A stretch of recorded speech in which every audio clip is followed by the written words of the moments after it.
तो आज हम त्रिकोणमिति का फार्मूला बताने जा रहे हैं जो 10वीं बोर्ड की परीक्षा के लिए बहुत ज़रूरी है। तो इसीलिए बच्चों आज ध्यान से आप लोग पूरे हम त्रिकोणमिति का फार्मूला बताएंगे जो आपके लिए काफ़ी इम्पोर्टेंट होने वाला है। तो चलिए हम स्टार्ट करते हैं। तो एक एक फार्मूला को बारी बारी से देखना होगा कि कैसे मतलब त्रिकोणमिति का सूत्र को हम लोग आज लिखेंगे। तो देखिए बच्चों, पहले तो सबसे बड़ी चीज़ होता है कि ट्रिग्नोमेट्री क्या होता है, ये कहाँ से लिया गया है और इसका अर्थ क्या होता है और इसका यूज कहाँ कहाँ हम लोग करेंगे त्रिकोणमिति का। तो त्रिकोणमिति सूत्र माने ट्रिग्नोमेट्री फार्मूला जो होते हैं। तो बच्चों सबसे बड़ी चीज़ होता है कि जो ट्रिग्नोमेट्री जो होता है, ट्रिगोनोमेट्री, देखिएगा बच्चों इसमें एक शब्द आते हैं ट्री जिसको हम लोग ट्राई बोलेंगे, एक शब्द आता है गोनो और एक शब्द आता है मेट्रन। देखिए बच्चों तीन गो शब्द आते हैं, ट्राई, गोनो, मेट्रन। ट्राई का मतलब होता है तीन। ट्राई का मतलब क्या होता है? ट्राई का मतलब बच्चों तीन होता है। और ये देखिए बच्चों, ये आपका गोनो हो गया और ये हो गया आपका क्या हो गया, मेट्रन हो गया। तो इसमें आपको और तीनों जो ये वर्ड मिल के ही आपको बना है मेट्रन, गोनो और ट्राई से आपको ट्रिग्नोमेट्री बना है, जो एक ग्रीक शब्द से लिया गया है। ठीक है ना, एक ग्रीक शब्द से लिया गया है, ट्रिग्नोमेट्री लिया गया है। तो बच्चों हम इसके फार्मूला कैसे कैसे लिखेंगे। त्रिकोणमितीय अनुपात में जो 6 गो होते हैं, sine theta, cos theta, tan theta, है ना, सेक थीटा, कॉसेक थीटा। तो इस सारे फार्मूला को हम लोग बारी बारी से ध्यान दीजिएगा और ये सारे फार्मूला त्रिकोणमिति के सूत्र पर ही आधारित है। तो चलिए आज हम सारे फार्मूला को करके बारी बारी से इसको हम सोल्व करते हैं। तो देखिएगा, तो सबसे पहले बच्चों एक समकोण त्रिभुज हम लोग पाएंगे। इस समकोण त्रिभुज में एक कोण समकोण होती है, इसको आप कोण को सी मानिए, इस कोण को ए कहिए और इस कोण को बी बोलिए। देखिए समकोण यानी जो समकोण होता है उसके सामने वाली भुजा कर्ण होते हैं और उसके जो संलग्न भुजा होते हैं वो लंब होता है और आधार होता है।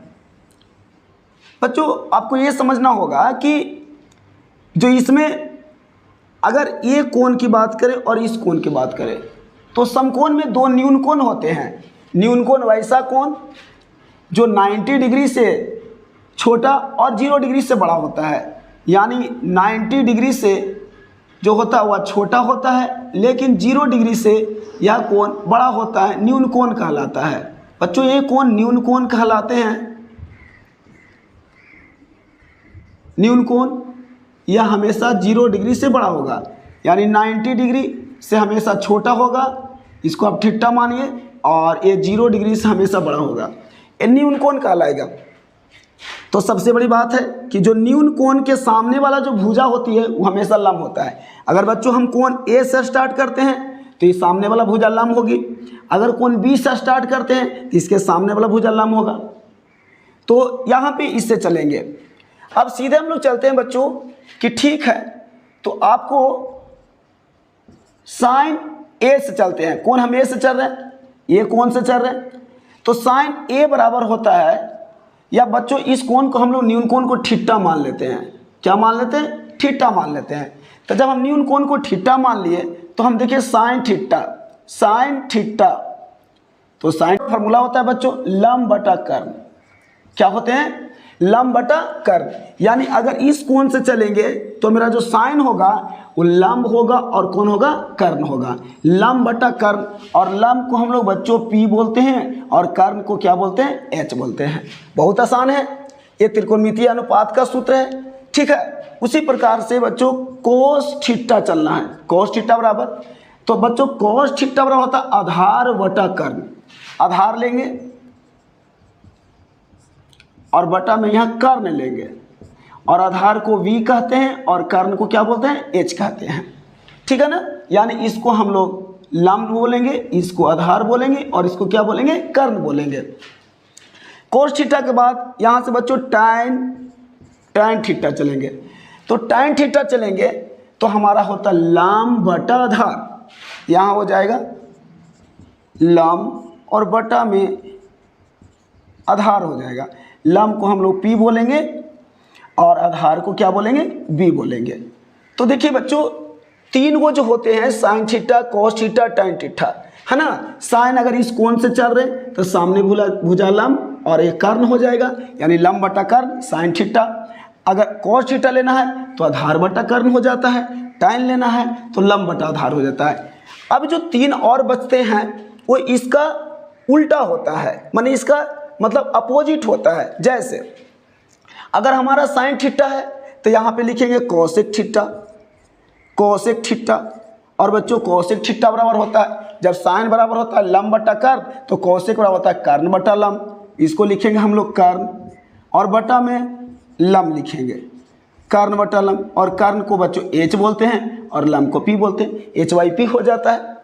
उसी प्रकार से कॉस होता है, इसका उल्टा आप सेक थीटा होता है, और सेक को हम लोग बोलते हैं, कॉस को बोलते हैं बच्चों आधार बटा कर्ण माने b/h। उसी प्रकार से हमको सेक थीटा को बोलेंगे कर्ण बटा आधार, कर्ण बटा आधार। कर्ण को h कहेंगे, आधार को b बोलेंगे। और tan थीटा बराबर होता है लंब बटा आधार, तो बच्चों इसको हम लोग बोलेंगे कॉट थीटा। कॉट थीटा बराबर हो जाएगा आधार बटा लंब, यानी आधार बटा लंब हो जाएगा, आधार बटा में लंब हो जाएगा, यानी आधार को b बोलेंगे और लंब को p बोलेंगे। तो देखिए बच्चों, बहुत आसान है इस त्रिकोणमितीय फार्मूला को बनाने के लिए। इसमें कुछ नहीं करना है, बस एक समकोण त्रिभुज लीजिएगा और आपको इस समकोण त्रिभुज के जो समकोण बनाने वाली जो भुजा होता है उसके सामने वाला को हम लोग कर्ण बोलते हैं, उसके सामने वाली भुजा को हम लोग कर्ण बोलते हैं। और बच्चों इसमें दो कोण जो होते हैं वह न्यून कोण होते हैं। कैसे कोण होते हैं, न्यून कोण। बहुत सिंपल है, इसका न्यून कोण होते हैं। और न्यून कोण के जो सामने वाला जिस कोण से चलेंगे, मान लीजिए कि हम कोण ए से चलें, इस कोण को थीटा मान लिए तो इसके सामने वाला भुजा लंब होगी। अगर मान लीजिए कि हमको इस कोण से चलना होगा तो इसके सामने वाला भुजा लंब हो जाएगी। मतलब क्वेश्चन के अनुसार चलना होगा कि कोण ए से चलेंगे कि कोण बी से चलेंगे।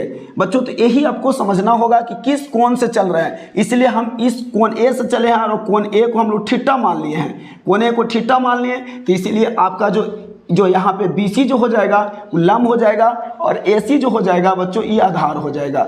अगर हम कोण B से चलते तो मेरा AC जो होता लंब होता और BC क्या होता, आधार होता। तो ये त्रिकोणमितीय अनुपात के 6 फार्मूला होते हैं, इसको याद रखना है, क्योंकि जब तक आपको ये याद नहीं रहेगा तब तक आपका एक भी मैथ सोल्व नहीं होगा। तो इसीलिए बच्चों हमेशा आपको त्रिकोणमितीय मैथ बनाने के लिए मतलब आपको सारे फार्मूला को बारी बारी से याद रखना पड़ेगा, क्योंकि त्रिकोणमिति एक ऐसे चैप्टर हैं जो बिना फार्मूला का एक भी क्वेश्चन सोल्व नहीं होगा आपसे। इसीलिए आपको इसको एकदम ध्यान से, और बहुत ईजी है, जितना आप सोच नहीं सकते उतना ईजी है त्रिकोणमिति का फार्मूला। इसीलिए आपको बार बार से साइन थीटा बराबर लंब बटा कर्ण, कॉस थीटा बराबर आधार बटा कर्ण, tan थीटा बराबर लंब बटा आधार, कोसेक थीटा बराबर कर्ण बटा लंब, सेक थीटा बराबर कर्ण बटा आधार और कॉट थीटा बराबर आधार बटा लंब। इसी अनुसार से आप इसको पूरा याद कर लीजिएगा। इसके बाद हम आगे फार्मूला लिख रहे हैं।